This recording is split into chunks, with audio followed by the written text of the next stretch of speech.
ବୋହୁ କଣ ହେଲା? ଆରେ କଣ ବସି ଚିନ୍ତା କରୁଛ? ନାଇଁ ବାପା, ଏ ପରୀଟା କଥା ଚିନ୍ତା କରୁଥିଲି। ଇଏ ଚାଲିଗଲା ପରେ ତାକୁ ଚଳେଇବାଟା। ଆରେ ଆରେ ମୁଁ ଅଛି ନା, କାହିଁକି ଏତେ ଚିନ୍ତା କରୁଛ? ନାଇଁ ବାପା, ସେ କଥା ନୁହେଁ, ସେଇଟା ତ ମୁଁ ଜାଣିଛି। ହେଲେ ହେଲେ ହେଲେ ପୁଣି କଣ? ସେ କାଲିଠୁ ଯୋଉ ଅଜବ ଅଜବ କଥା ପଚାରୁଛି ନା। ହଁ ଜେଜେ, ତୁମେ କହିଥିଲ ନା ଯାହା ବୁଝିବାର ଅଛି ମାଙ୍କୁ ପଚାରିବା ପାଇଁ, ହେଲେ ମା ଉତ୍ତର ହିଁ ଦେଉନାହାନ୍ତି। ଆଚ୍ଛା, ତୋର ସବୁ ପ୍ରଶ୍ନର ଉତ୍ତର ଆଜି ମୁଁ ଗୋଟିଏ ଗୋଟିଏ କରିକି ଦେବି, ହେଲା? ହଁ। ବସ୍ ଏଠି ବସିଲୁ।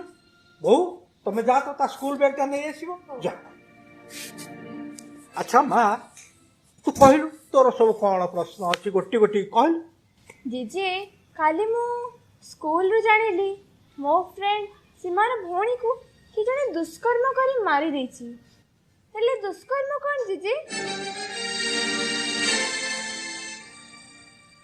ଆଉ କାଲି ସନ୍ଧ୍ୟାବେଳେ ମୁଁ ଟିଭିରେ ବି ଶୁଣିଲି ଗୋଟେ ଛୋଟ ଝିଅଟାକୁ ରେପ୍ ଆଉ ମର୍ଡର କରିଦେଇ ଯାଇଛି। ମର୍ଡର ମାନେ ତ ଜାଣିଛି, ମାରିଦବା, ହେଲେ ରେପ୍ ମାନେ କଣ? ମାମାଙ୍କୁ ଯେତେ ପଚାରିଲେ ବି କହୁନାହାନ୍ତି। ତୁମେ ମତେ ଟିକେ ବୁଝେଇ ଦିଅ ନା। ଆରେ ଏତେ ସବୁ ପ୍ରଶ୍ନ, ତୁ ଛୋଟ ପିଲା। ଯାହାକୁ ପଚାରିଲେ ଛୋଟ ପିଲା। ଜେଜେ, ମୁଁ ଛୋଟ ପିଲା? ଆରେ ମୁଁ ପୁରା ସ୍କୁଲ ଗଲିଣି। ତୁ ସବୁ ଜାଣି କଣ କରିବୁ କହିଲୁ? ତମେ ଏତିକି ବୁଝିପାରୁନ? ଏ ଦୁଷ୍କର୍ମରେ ମୋ ସାଙ୍ଗର ସିଷ୍ଟର ମରିଗଲା, ଆଉ ଛୋଟ ଛୋଟି ରେପ୍ରେ ମରିଗଲା। ମୁଁ ଜାଣିଥିଲେ କି ଦୁଷ୍କର୍ମ କି ରେପ୍ରୁ ବଞ୍ଚିଯିବି। ହଁ ଠିକ କରୁଛୁ, ହେଲେ ଏଗୁଡାକ ଅତି ଖରାପ କଥା ନା, ଆଦୌ ଭଲ କଥା ନୁହେଁ। ଓଫୋ ଦିଦି, କହୁନ କଣ ସେଇଟା? ହେଲେ ଭଲ କଥା ନୁହଁ କହୁଛ। ଦେଖ ମା, ଏ ଦୁନିଆରେ ବହୁତ ଖରାପ ଲୋକମାନେ ଅଛନ୍ତି। ସେମାନେ ତୋ ପରି ଛୋଟ ପିଲାମାନଙ୍କୁ ଠକି ନେଇ ମାରି ଦଉଛନ୍ତି। ମନେ କର ତୁ ସ୍କୁଲ ତତେ ବାଟରେ କିଏ ଚକୋଲେଟ ଦବ କି ଆଇସ୍କ୍ରିମ ଦବ, ତୁ ନବୁ କି ନାହିଁ କହିଲୁ? ୱାଓ, ଚକଲେଟ ପୁଣି ଆଇସ୍କ୍ରିମ? ହଁ ନେବି। ହଁ, ଏଇଠି କହ ତ ମା, ତତେ ଯିଏ ଚକଲେଟ କି ଆଇସ୍କ୍ରିମ ଦେଲା ସେ ଭଲ ଲୋକ କି ଖରାପ ଲୋକ? ହଁ ଠିକ କହିଛ ଦିଦି। ମା, ସେମାନେ ସବୁ ଚକଲେଟ କି ଆଇସ୍କ୍ରିମରେ ଔଷଧ ମିଶାଇଥିବେ। ତାକୁ ଖାଇ ତୁ ପାଗଳ ହେଇଯିବୁ। କଣ ମା, ତ ପ୍ରଶ୍ନର ସବୁ ଉତ୍ତର ପାଇଗଲି ତ? ଧୀରେ ଧୀରେ ମୋ ମା ସବୁ ବୁଝିଯିବ ନା କଣ ପରି? ହଁ ଦିଦି, ଠିକ କହିଛ। ଖରାପ ଲୋକମାନେ ପାଖକୁ ତୁମେ ଯିବା କଥା ନୁହେଁ। ହେଲେ ଖରାପ ଲୋକମାନେ କୋଉଠି ଥାନ୍ତି? ଘରେ ନା ବାହାରେ?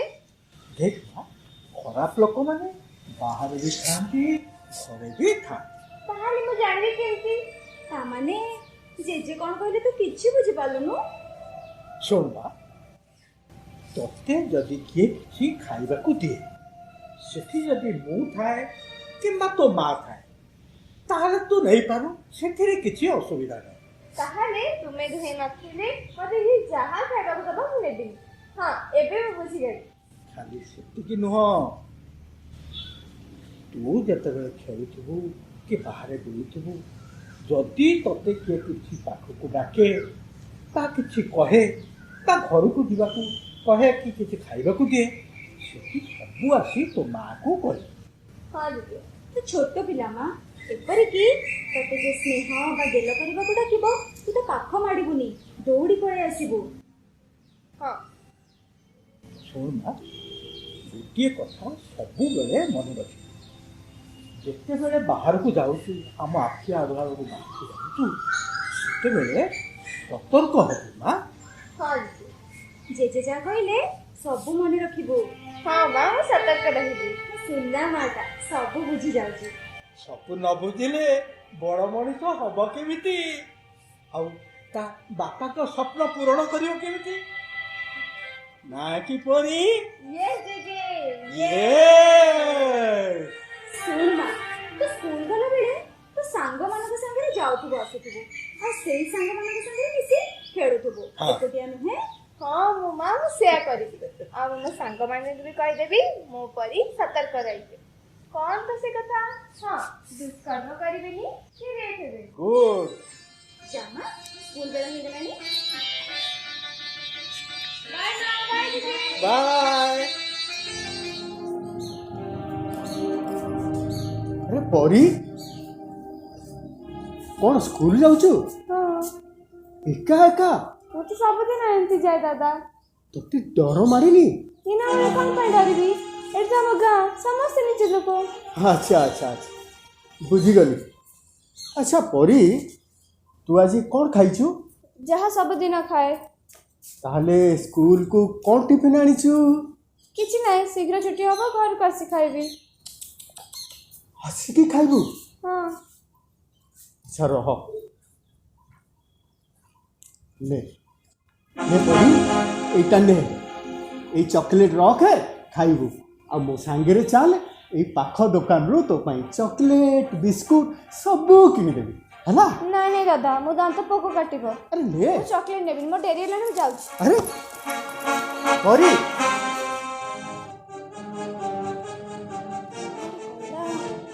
ଏଯାଏ ଫେରିଲାନି।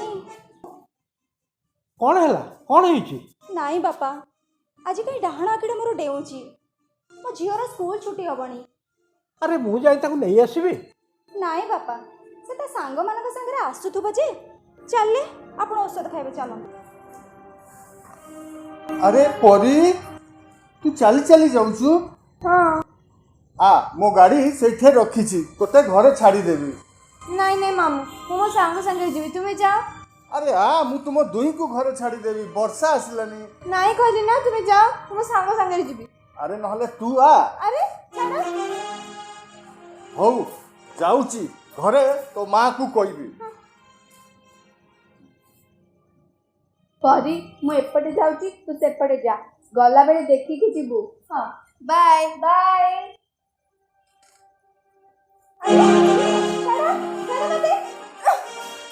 अरे परी तू मते चिनी पारुनु? କଣ ହେଲା?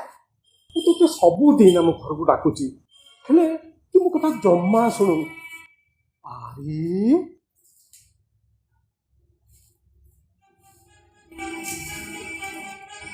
ତୁ ଡରି ଯାଉଛୁ କଣ? ଆରେ ଶୁଣ ମୋ କଥା ଟିକେ ଶୁଣ ମୋ ସହିତ ଆମ ଘରକୁ ଚାଲ। ନାଇଁ ନାଇଁ ମୁଁ ତୋ ପାଇଁ କେତେ କଣ୍ଢେଇ ନାଇଁ ରଖିଛି। କହିଲି ନା ତୁମେ ଯାଅ। ଆରେ ତୁ ଖେଳିବୁ ନା ଆ ନା ଆ ଯିବା ଆମ ଘରକୁ। ନା ଆରେ ଆ ପରି ଆ ଯିବା। अरे अरे तू कौन धनसे होचो? अरे अरे सुन मो कथा टिके सुन।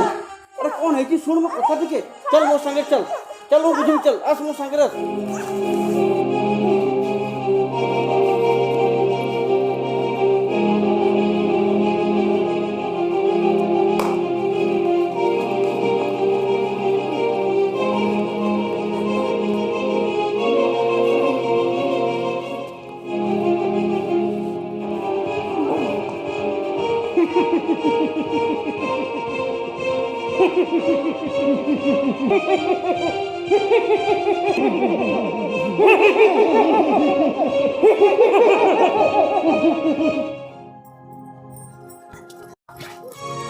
ପରି ପରି ସେମାନେ ଚକଲେଟ୍ ଦଉଥିଲେ ରାଗୁଥିଲେ। କଣ अरे अरे को माने ମାମୁଁ ସୁରେଶ ଦାଦା। अच्छा हो तू भले भले पहुंच जाई तो घरे बहु चल चल भीतर चल चल मु ता व्यवस्था कर।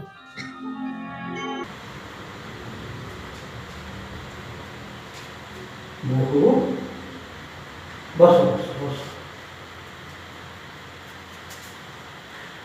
अच्छा बहु कहला एबे हम परी केमती अछि? ସେ ଡରି ଯାଇଛି ବାବା ଆଉ ମୁଁ ତାକୁ ନିଦରେ ଶୁଆଇ ଦେଇକି ଆସିଛି। ପିଲାଟା ବହୁତ ସାହସ ସହିତ ସେ ଲୋକଙ୍କ ସହିତ ମୁକାବିଲା କରିକି ଆସୁଛି। ହଁ ବାପା ଦେଖିଲେ ପରା ଆଜି ଆପଣ ତାକୁ ବୁଝଉଥିଲେ ଆଉ ଆଜି ଦେଖନ୍ତୁ ସେ ଶୈତାନ ମାନଙ୍କ ସାଙ୍ଗରେ ସେ ଲଢ଼ି ସାହସ କରି କେମିତି ତାଙ୍କ ଇଏରୁ ଖସି ପଳେଇ ଆସିଛି। ହଁ ସବୁ ଭଗବାନଙ୍କ ଅଣା ଈଶ୍ୱର ବଡ଼ ତାପରେ ଆମ ପରିନା ବହୁତ ଚାଲାକ ଝିଅ। ହଁ ବାପା, ସେ କେତେ ସାହସ କରିକି ବାପା ସେମାନଙ୍କ କବଳରୁ ଖସି ଆସିଛି। ବିଚାରି ମୋ ଝିଅ। ହଁ ବୋଉ ସେଦିନ ମୋତେ କେତେ କହୁଥିଲା ଜେଜେ ମୋତେ ତମେ ଟାଇକାଣ୍ଡ ଶିଖାଅ, ଟାଇକାଣ୍ଡ ଶିଖିଲେ ମୁଁ ନିଜ ସୁରକ୍ଷା ମୁଁ କରିପାରିବି।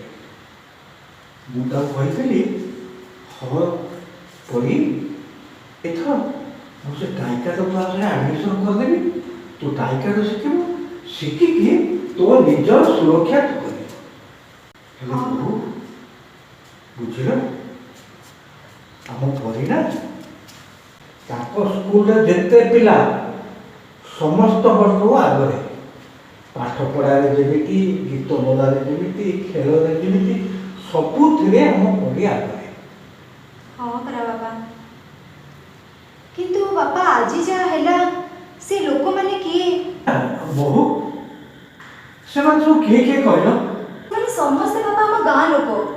କାହାକୁ ସେ ମାମୁଁ ଡାକୁଥିଲା ଆଉ କାହାକୁ ସେ ଦାଦା ଡାକୁଥିଲା। ହେ ଭଗବାନ, ଏ ପବିତ୍ର ସମ୍ପର୍କ ଭିତରେ ଏମିତି ପୁଣି ମନ ପ୍ରତି ସେ ତାଙ୍କ ନାଁ କ'ଣ? ସେ ଚିହ୍ନିଛି ତାକୁ ସେ? ହଁ ବାପା, କଣ କହୁଥିଲା ତ ସେ? କାହା ନା ସୁରେଶ, ଦିନେଶ, ରାକେଶ ଆଉ ଶ୍ରୀକାନ୍ତ। ସୁରେଶ ସେ ଦିନା ପାଇକରାଏ ପୁଅ ତ? ସେ ଦିନା ପାଇକରାଏ ତା ବାପ ଅଜା 14 ପୁରୁଷ ଅମଳରୁ ଆମ ଘରେ ମୂଳ ଲାଗି ମଣିଷ ହେଇଛନ୍ତି, ଆଜି ଭେଗା ବେଳେ ଯାଇକି ଗାଁ ଛକରେ ବୁଲୁଛି। ଆଉ କ'ଣ କହିଲ ସେ ରାକେଶ? ସେ ରାକେଶ ତ? ସେ ରାକେଶ ବାପା ଯାଇକି ଆସାମରେ ମୂଳ ଚା ବଗିଚାରେ କାମ କରୁଥିଲା। ଗାଡ଼ି ଭଡ଼ା ନଥିଲା, କେତେ ଥର ଆସିକି ଗାଡ଼ି ଭଡ଼ା ନେଇଛି ତା ବାପା ମୋଠୁ, ଯାଇକି ଆସାମରେ ଚା ବଗିଚାରେ କାମ କରୁଥିଲା। ଇଏ ଟୋକା ଗୁଡ଼ାକ ଗାଁକୁ ଆସି ଇଏ ମଦ ପିଇ ଗାଁ ଛକରେ ଯାଇକି ନାଟ କରିବା କାମ। ଠିକ୍ ଅଛି, ସିଏ ଆଜି ସାପ ଲାଙ୍ଗୁଡ଼ରେ ହାତ ମାରିଛନ୍ତି। ମୁଁ ଚିହ୍ନେଇ ଦେବି ମୋ ନାତୁଣୀ ଦେହରେ ହାତ ମାରିବାର ପ୍ରତିଫଳ କ'ଣ। ତୁମେ ବ୍ୟସ୍ତ ହବ ନା ବୋହୁ, ମୁଁ ଦେଖୁଛି। ଆପଣ ବାପା ଏହାର ପ୍ରତିକାର କରନ୍ତୁ। ସେ ଇନ୍ସପେକ୍ଟରକୁ ଫୋନ କରିକି ଏହାର ପ୍ରତିବାଦ କରନ୍ତୁ। ତୁମେ ମୋଟେ ବ୍ୟସ୍ତ ହବ ନା। ମୋ ନାତୁଣୀକି ଆଜି ଯେତେ ସେ ହଇରାଣ କରିଥିବେ ମୁଁ ଅନୁମାନ କରିପାରୁଛି। ମୁଁ ଏବେ ଇନ୍ସପେକ୍ଟର ସାଙ୍ଗେ କଥାବାର୍ତ୍ତା ହେଉଛି।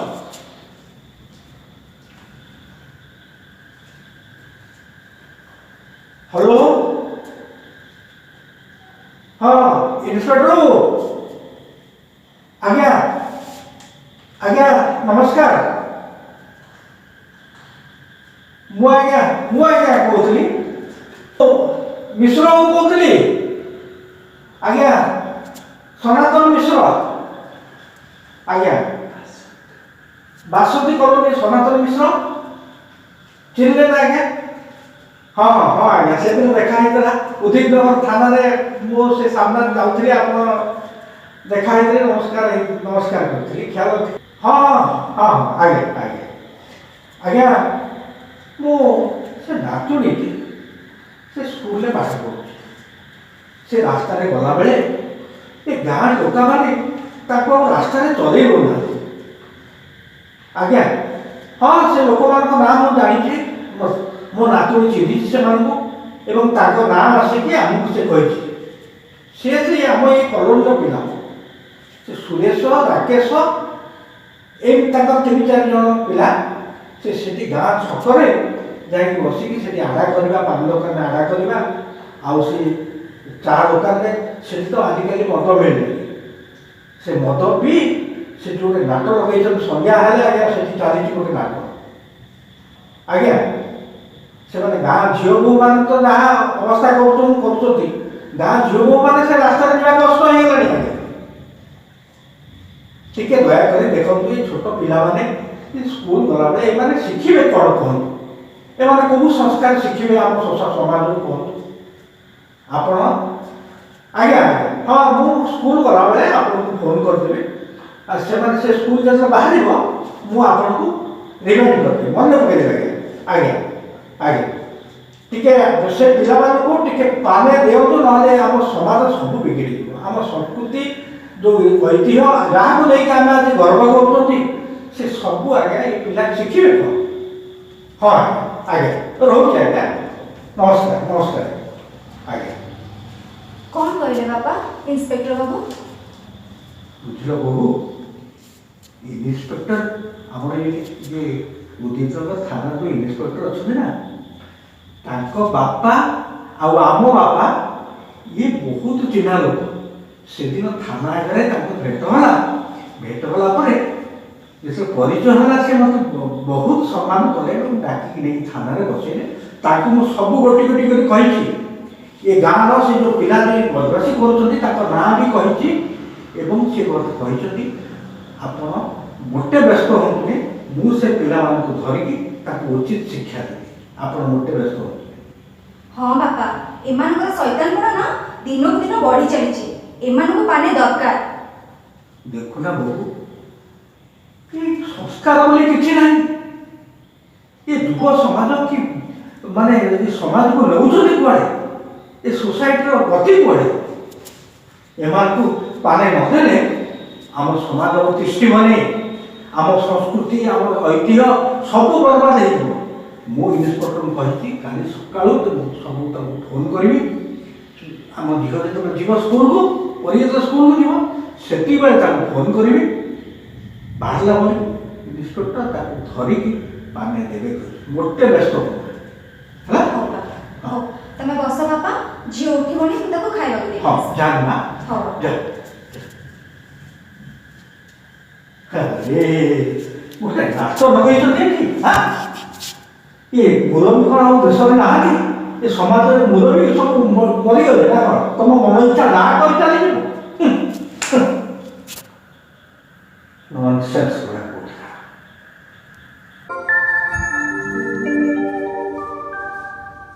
हे ठाकुरे सबुदिन भलरे भलरे मो झील स्कूल को फेरी आना अरे वो परी आसीगले अरे माँ आसीगलु हाँ निजे बाटरे किसी असुविधा हैनी तो नाई निजे पुलिस बाबू सेमान समस्त को सबाट कर दे चलते माने माने आउ कौन नमस्कार इन्स्पेक्टर बाबू नमस्कार बोल तो आज कमाल करछंती कौन करिछि से कौन वो कौन आज सकाळे ए सिविल ड्रेस रास्ता रे मु बोलतली ए चारि सैतान को धरि आनी देखो यस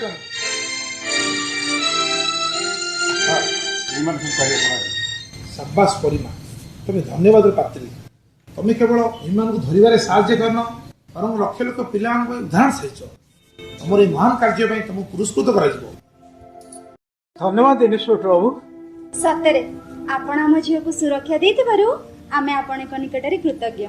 ନାଇଁ ନାଇଁ ଆଜ୍ଞା ଆପଣମାନଙ୍କ ଭଳି ଅଭିଭାବକ ପରି ପରି ଝିଅ ଥିଲେ ଆଉ ଆମ ପରିମାନେ ଅସୁବିଧାରେ ପଡ଼ିବେନି ଆଜି ଆମେ ସମସ୍ତେ ପରି ପାଇଁ ବଞ୍ଚିଗଲେ नाई पुलिस अंकल मो परी छोटे छोटे पिला माने दुष्कर्म कि रेप रु बंची गले करेक्ट